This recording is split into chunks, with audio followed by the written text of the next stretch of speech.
IPL 2024 குறித்த சிறப்பு பார்வை வழங்குவதற்காக மற்றொரு செய்தி அறையிலிருந்து இணைகிறார் எமது சிறப்பு செய்தியாளர் சிகாமணி. வணக்கம் சிகாமணி, ஐபிஎல் குறித்தான சிறப்பு பார்வையை இனி நீங்கள் தொடரலாம். நன்றி சூர்யா.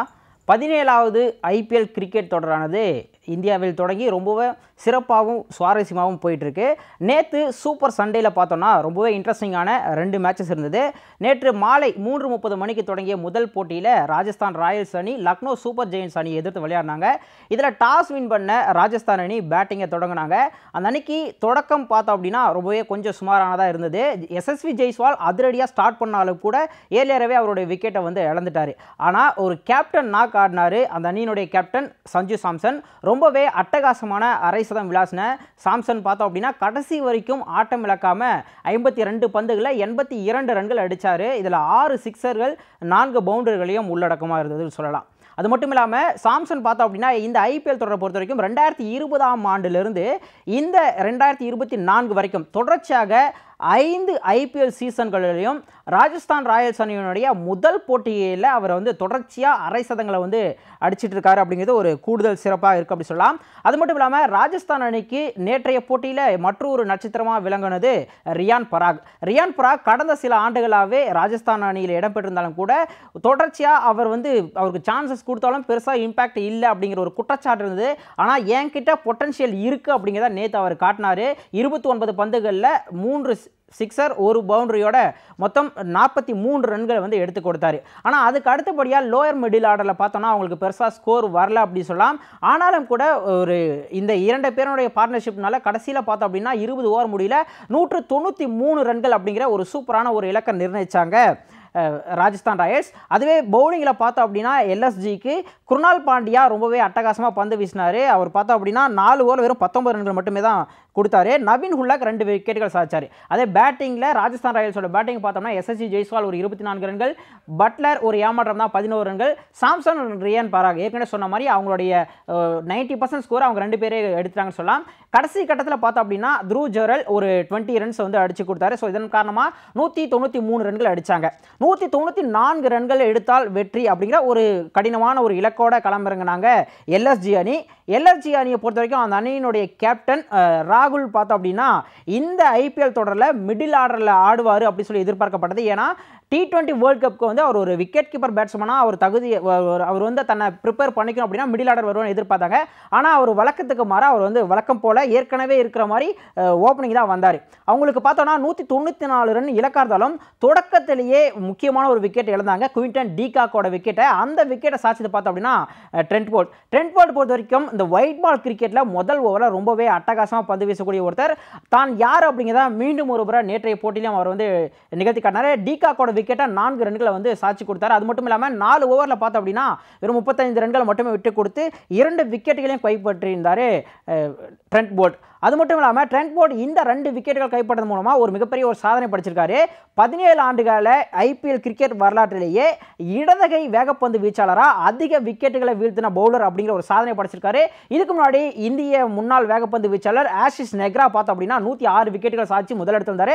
அவரை பின்னுக்கு தள்ளிக்காரு ட்ரெண்ட் போல்ட். அடுத்தது பார்த்தோம் அப்படின்னா எல்எஸ்ஜி ஒரு பெரிய இலக்கை நோக்கி போயிட்டு இருந்தாலும் கூட தொடர்ச்சியாக விக்கெட்டுகளை வந்து இழந்துட்டே இருந்தாங்க. ஆயுஷ் பதேனியா கூட பெருசாக நிற்கல. லாஸ்ட் சீசனில் ஒரு யங்ஸ்டர் சூப்பராக பண்ணிட்டு இருந்தாரு. ஆனால் அந்த அணியினுடைய கேப்டன் கேஎல் ராகுல் பார்த்தோன்னா ஒரு அட்டகாசமான ஒரு அரை சதம் கடந்தார். 44 பந்துகளில் 58 ரன்கள் அடித்தார்.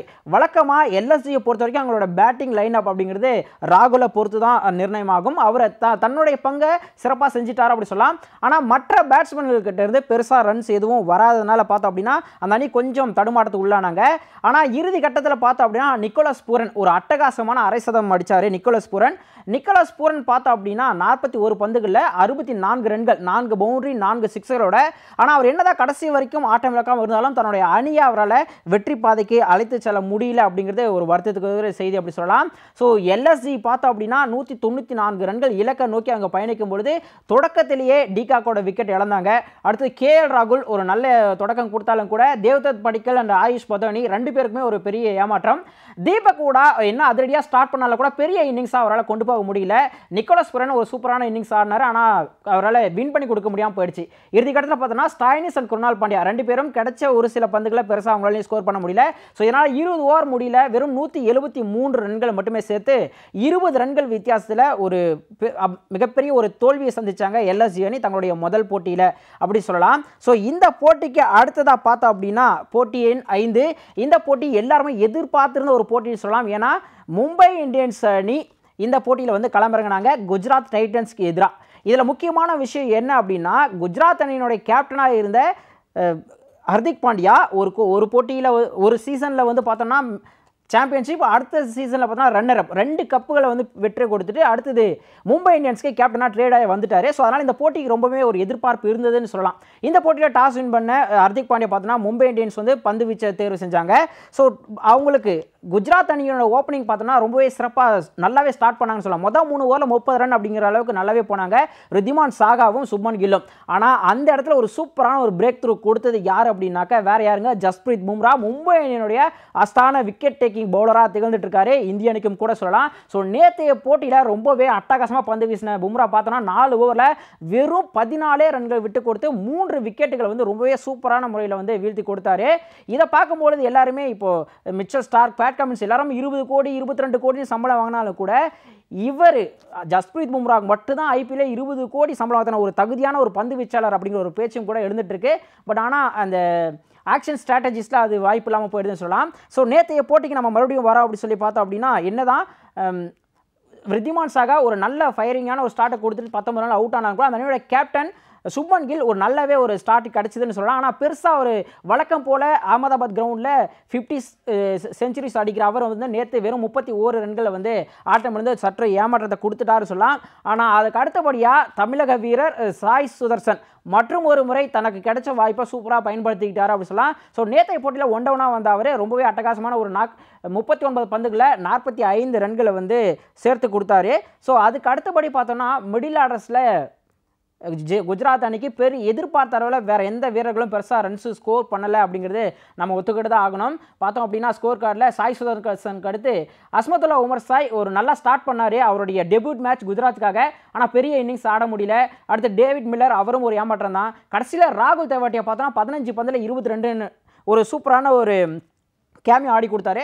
ஸோ இதன் மூலமாக பார்த்தோம் அப்படின்னா குஜராத் டைட்டன்ஸ் அணி 20 ஓவரில் 168 ரன்கள் அப்படிங்கிற ஒரு நல்ல டீசெண்டான ஸ்கோரை வந்து எடுத்து கொடுத்தாங்க அப்படி சொல்லலாம். ஸோ 169 ரன்கள் எடுத்தால் வெற்றி அப்படிங்கிற இலக்கோட களமிறங்கினாங்க மும்பை இந்தியன்ஸ் அணி. ஸோ மும்பை இந்தியன்ஸ் அணி கண்டிப்பாக இந்த இலக்கை வந்து ரீச் பண்ணிடுவாங்க அப்படிங்கிற ஒரு எதிர்பார்ப்பு வந்து இருந்தது.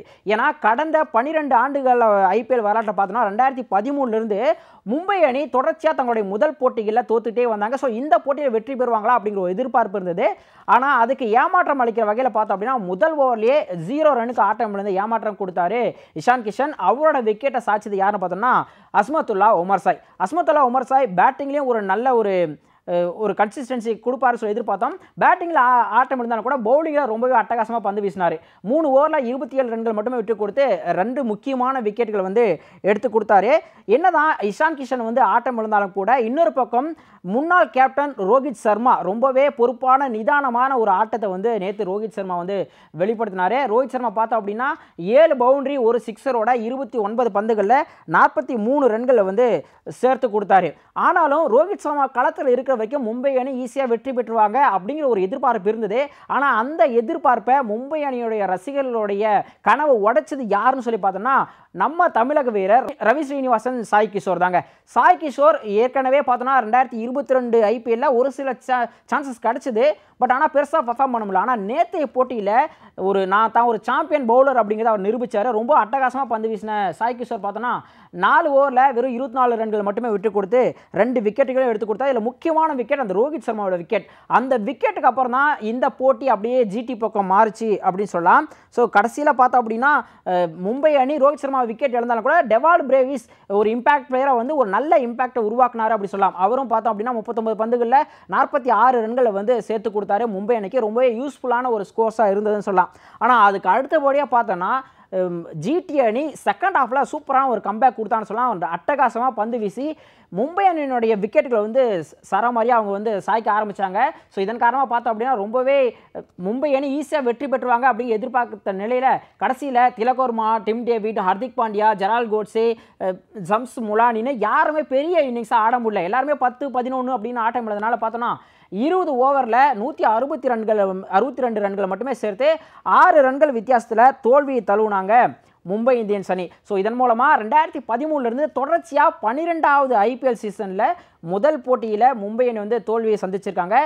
அடுத்த போட்டியில் பார்த்தோம் அப்படின்னா இன்னைக்கு பார்த்தோம் அப்படின்னா ரொம்பவே சூப்பரான ஒரு போட்டி நடக்க போகுது. இந்த போட்டியில் ஆர்சிபி அணி பஞ்சாப் அணியை எதிர்த்து விளையாட இருக்காங்க. ஸோ ஆர்சிபி முதல் மேட்ச்சில் பார்த்தோம் அப்படின்னா சென்னை கிட்ட நம்ம சென்னை மண்ணில் உதப்பட்டாங்க. ஸோ அப்படி இருக்கும்பொழுது இன்னைக்கு அவங்களுடைய ஹோம் கிரவுண்டான பெங்களூரு சின்னசாமி மைதானத்தில் விளையாட போகிறாங்க.